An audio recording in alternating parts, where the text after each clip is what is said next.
Thank you, Javier. Thank you so much. So first of all, I want to thank you, Sarah, for working so hard to bring us Shterna.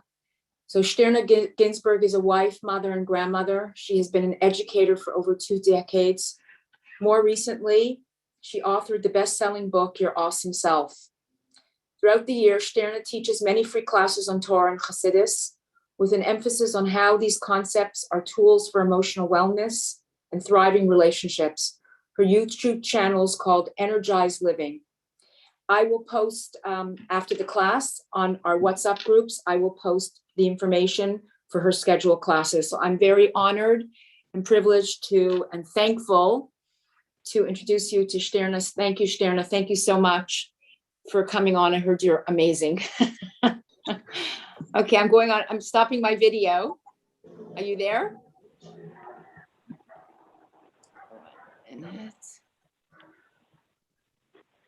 1 minute. Shterna, you have to unmute yourself. Good morning, ladies. No, you're not coming through. There you are. Hi. Shterna, can you make yourself a little bit louder? Such a holy. So I honestly, I thought this was a conference. Do you hear me? Is it better now? Yeah. Are you on conference hello? too? Yeah. Okay. Let me hear. Shterna? Are we good? Yeah, we're good. Go ahead. Yes. Do you hear me?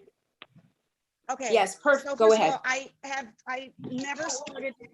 Okay. I've never started my morning with such dignity and so much holiness. Naomi, you're magnificent, and it's an honor to be part of your group. So thank you for having me. We just Shterna, you're going in. Shterna, you're going in and out. It's not clear. Shoots. You know what I'm going to do? I'm going to put myself off camera and go to a place where I have better service. Okay. 1 second.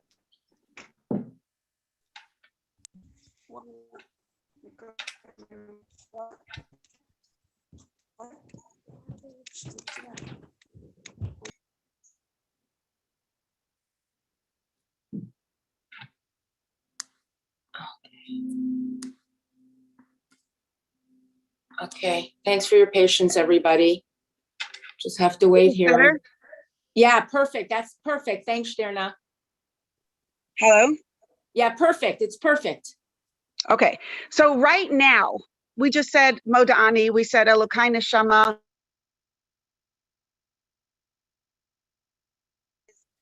It's holy. It's it's holy even before it comes down into this world. The roots are holy. It's tahora, and then we say ata barasa.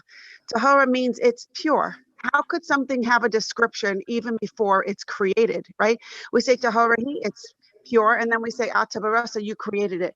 And the reason why it has a description even before it's created is because the existence of the neshama is above creation. It precedes creation, and it's actually holier than creation itself. Neshama comes from a higher place than even the greatest angels, even the greatest malachim. And this neshama is what Hashem actually blows and places inside of each and every one of us every single day.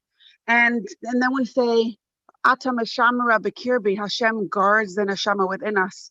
Why does Hashem need to guard the neshama within us? Because how could something infinite be contained within our finite bodies? How could something that has no limits be contained within a limited space, within the limited space of our bodies, of our physical containers?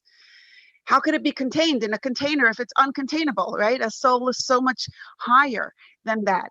And the only way that it could be contained within our bodies is because Ata Meshamra Bekirbi, Hashem's essence, a deep part of Hashem, a part of Hashem that is higher than light or dark, higher than limited or limitless, like real infinite, indescribable greatness of Hashem guards our neshama's presence within us. And it can, and with that great light, a light that's greater even than the description of infinity, because infinity is also a descriptive word, and any word by definition is a measurement, is a limitation. So a light of Hashem that's even greater than infinity guards our neshama's presence within our body. So right now and every moment, that is the gift that Hashem is giving each and every one of us. It's an actual part of his amazing, awesome, infinite, limitless, precious self, and Hashem invests it inside each and every one of us, which means that right now, just by being alive, you are the winner of this indescribably precious prize, an actual part of Hashem to carry within you and to be carried by it, whatever you do, wherever you go this day and always. Now, if I show you a golden ring that has a diamond on it, what would you call it? You would call it a diamond ring. We don't say it's a diamond, it's a gold ring that has a diamond on it. Why? Because the diamond's preciousness is so much greater than the gold that it changes what the ring is, right? It's so much more precious than the gold. It changes what the gold. We don't call it a gold ring that has a diamond. It's a diamond ring. By comparison, lahavdil elef alufi abdel, so you can't really compare, because what's a gold ring compare to our body and our soul? But the fact that we have an neshama changes who we are. We are not ordinary people who happen to have a part of Hashem within. We're diamonds. We're carriers of Hashem's light. Our neshama is so precious. It's the most important part of who we are. It gives us our identity. It gives us our worthiness, our value. It changes us. Having a part of Hashem inside of us means that we are, you are, I am infinitely precious. Even before we did anything, it's the early morning, right? We just got onto this call, but you're already dignified. You're not just the daughter of any king. You're the daughter of Melech Malachei HaMalachim HaKadosh Baruch Hu, the beloved daughter of the King of all kings, the master of the world, Hashem himself. You are majestic. This is the gift of having a neshama. It's the gift of our awesome identity. Now, as we go through the day and living in a world where that part of us is ignored, denied, rejected, and contradicted, we can easily forget the truth of our awesome identity. This is like the story of Yidel from Chelm. Yidel from Chelm really, and it brings us to the story of Yidel from Chelm. Yidel from Chelm really wanted to take a bath, but he was too afraid. He knew that inside the bathhouse, he would be unclothed. And he was afraid that without his clothing, he would not know who he was. So finally, Yidel came up with a plan. He tied a big red string onto his big right toe. He thought, when I see the string, I'll know who I am. I'll be able to find myself. And feeling calm and secure and excited to finally be able to take a bath, Yidel went to the bathhouse. But between the water and the soap, he suddenly looked at his feet and the red string was gone. Yidel was devastated and horrified. But it got worse, because Yidel suddenly noticed that the red string was caught in Herschel's toes. So Yidel ran over to Herschel, grabbed his shoulders and screamed, "I know who you are. Now, please, please do me a favor and tell me who I am." What's this story about? What is the story about? Yidel did not know what made him Yidel. He thought it was the red string. Of course it wasn't. Now, all these stories from Chelm, I don't know if they actually happened, but for sure, this story happens in our own lives, because Hashem gives us an identity. And what an awesome identity he gives us. We are his neshamas. We're carriers of his light. We're his people, his daughters. And as carriers of Hashem's light, we have unchangeable respectability. We have perfect dignity and immeasurable value, right? Because we have an neshama, we have the power to choose everything we think, everything we say, everything we do. And yet, we're like this guy from Chelm. When we look at ourselves, we see ourselves as the world sees us, as if Hashem doesn't matter, chas v'shalom, as if our soul doesn't matter. We don't see our true value. We forget about our neshama. We don't realize that this part of Hashem within us is actually what makes us who we are. And with that, we're missing a sense of identity. And deep inside, this is a huge loss. And this is the root, this is the core of our insecurity, of our uncertainty. We feel a little bit lost. We feel a constant need for approval and validation. It's like we need to earn our respectability. We need to make ourselves into someone good because we don't have that good enough. So now we need to make ourselves good. And so we do what Yigal from Chelm did. We look for red strings. We look for ways to make a statement about ourselves, to prove to ourselves that we are a someone. We look for opportunities to create a unique and special identity for ourselves. Oh, it's Shabbos Nachmu. I'm going to be that someone who goes away for Shabbos Nachmu, who does something outstanding, outrageous, unheard of before. Whoa, I'm going to be that someone. Great opportunity for a red string. I'm going to make my vacation the best. I'll make my clothing, I'll make my body, I'll make my house. And that's my red string, right? A bar mitzvah, that's a whole new level of a red string. I can't do my son's bar mitzvah on any less standard than the neighbor down the block, because if I do less, I am less. So we act as if what makes us special is all about the people we meet, the places we go, the things we have. Red strings everywhere.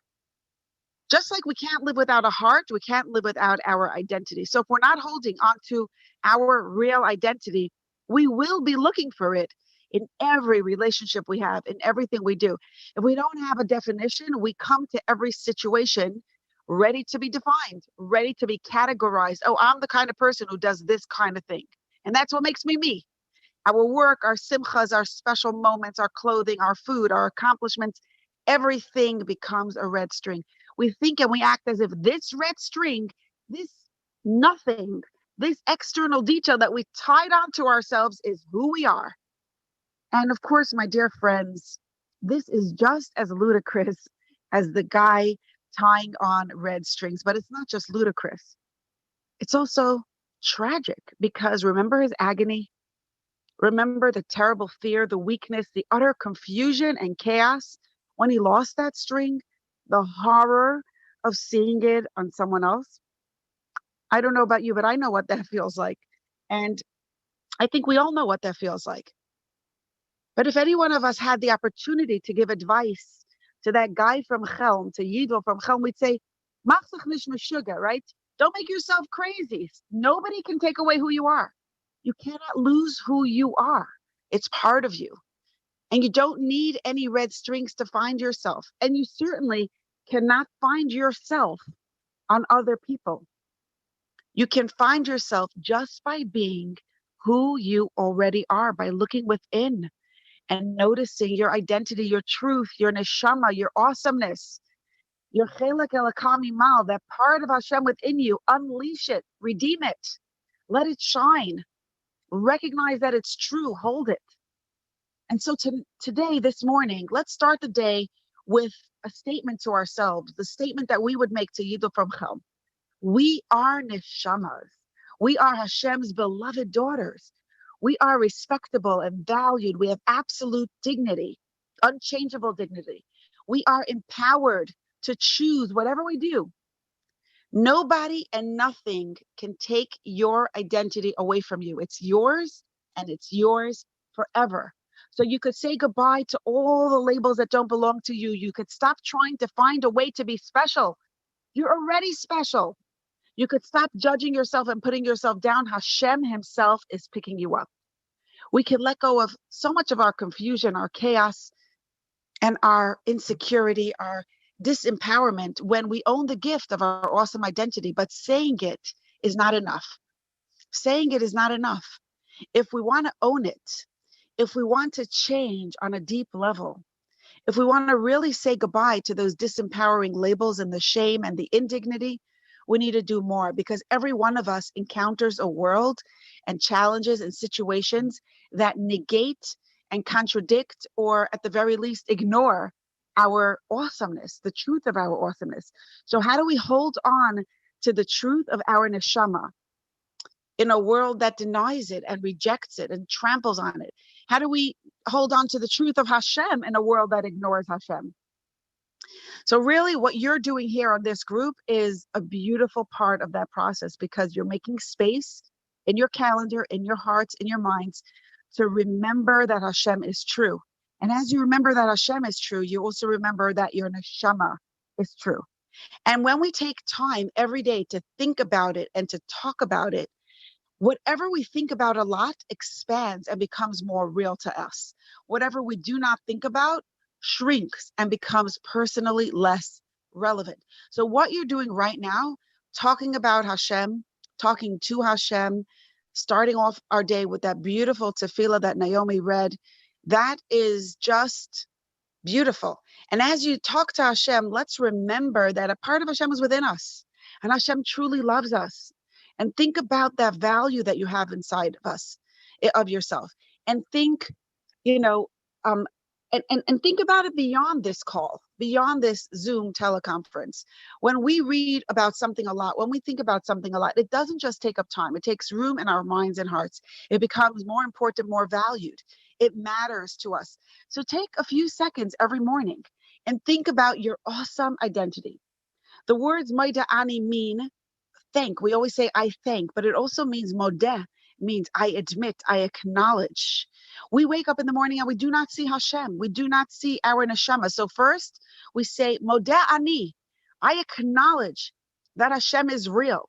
He is not a theory, chas v'shalom. Hashem is emes. He is real and true, and he is here with us. And the part of Hashem that's within us is also real and true. So this brings us to thank him, to say thank you for giving me my neshama. Thank you for giving me a part of yourself. Thank you for letting me carry your light today. I'll bring it with me wherever I go. I will let your presence within me make a difference to me and to everyone I meet. And as we say this and we think about it, we can feel the gratitude and own the gift and feel the joy of our awesome identity again and again and again, like from new every morning. Say it with new words. Think about it in new angles. And that's how we could start to form a real connection with who we are. And then as we go into our day, at least once during the day, act on it.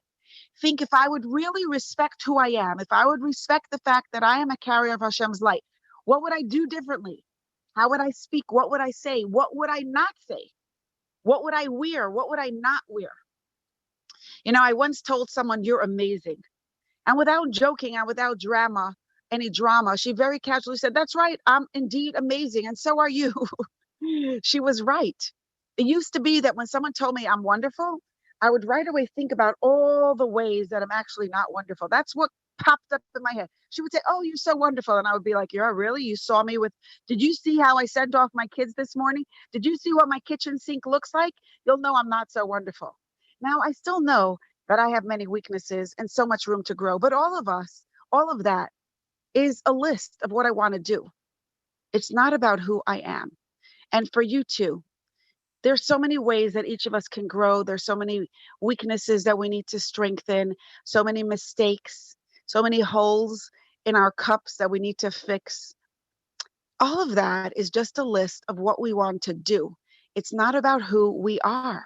We are neshamas. We're carriers of Hashem's light. And just for that, you are wonderful and amazing. So the next time someone tells you that you're wonderful, take it in. Take it in. Let it sink into your soul. Let it sink into your bones. Say thank you to the person for reminding you of the truth, and say thank you to Hashem for giving you that truth, for giving you the gift of your awesome identity. And the most ideal way to express your thanks is when you share that awareness and share the gift with every person in your life. Hashem gives us a gift. It's a part of himself. It's our identity. We need it. We cannot live without it. Let's take it in. Let's talk about it, think about it, act on it. And when we do, we will engage in every day with strength and with dignity. And when you find yourself feeling a little bit ashamed or a little bit afraid, a little bit insecure, a little bit, like a mud just landed on your face from a messy interaction, somebody did not respect you, think, what do I believe about myself? And create room in your heart to absorb the magnitude of make a conscious choice. Do I want to believe what was this label that just popped up into my mind? I am worthless. based on that experience that I just had? Or is that label just a lie? And that doesn't mean that we're going to be arrogant and not accept responsibility for our mistakes. Of course, we're going to accept responsibility for our mistakes. We're just not going to accept any negativity about who we are, because there's a very big difference between who we are and what we can do. Who we are is perfect. What we can do is limitless. Okay, so let's share this awareness with the people in our lives, our husbands, our children, our students, our friends and neighbors, and just be your awesome self. Let that awesomeness shine forth. Let it be real for you. Let it shine, let it show up in at least one interaction, at least one moment of your day. And let's practice this in a small way right now. Think about your neshama, an actual part of Hashem within you, and raise your voice and say, I am Hashem's daughter. I am awesome. I am blessed. I am empowered to choose. Thank you, Hashem. And I want to just say thank you all for giving me this opportunity to start my day with this awesome group. And I'm going to run now to take care of my children and send them off to take them to day camp. So have a wonderful day, everybody. Thank you, Naomi. Thank you, Shtirna. That was so beautiful. That was amazing. Really gorgeous. Really just gorgeous. Thank you so much. Thank you. Thank you for the Thank opportunity. you. Thank you. Thank you. And I'm going to share all your information on our WhatsApp groups. And I'm going to bother you to come back. Take care. Have a wonderful Thank day. you. Thank you. Thank you. Thank you so much. I'm going to do quickly. So we want to say Ksiva v'chasima tova to everybody. That's right. That's right. Thank you. Every time you say that blessing, it creates a angel, a malach that stands guard. So let's say it and say it a lot to each other. Ksiva v'chasima tova to everybody. Take care. Thank you. Thank you. Okay, I'm going to just do the Shmir Salash on everybody. 1 second. We're on day 64. Hello and welcome to day 64. Continuing from yesterday, the Chafetz Chaim introduces us to this concept of Devarim Hanikarim, recognizable signs, which means circumstantial proof, so to speak, as a basis for believing certain forms of Lashon Hara, as we've discussed over the last few days. These are very specific cases indeed, but there's two major conditions which have to be fulfilled before we can apply this principle.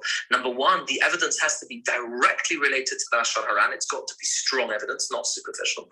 And secondly, the listener has to recognize firsthand about the validity of this evidence as well. The Chafetz Chaim warns us and says that even if we have powerful first-hand evidence which permits us to believe the Lashon Hara, we're actually forbidden from sharing this information with others without a constructive purpose. Because of course, one of the rules yesterday was that it has to be for a constructive purpose, l'to'elet.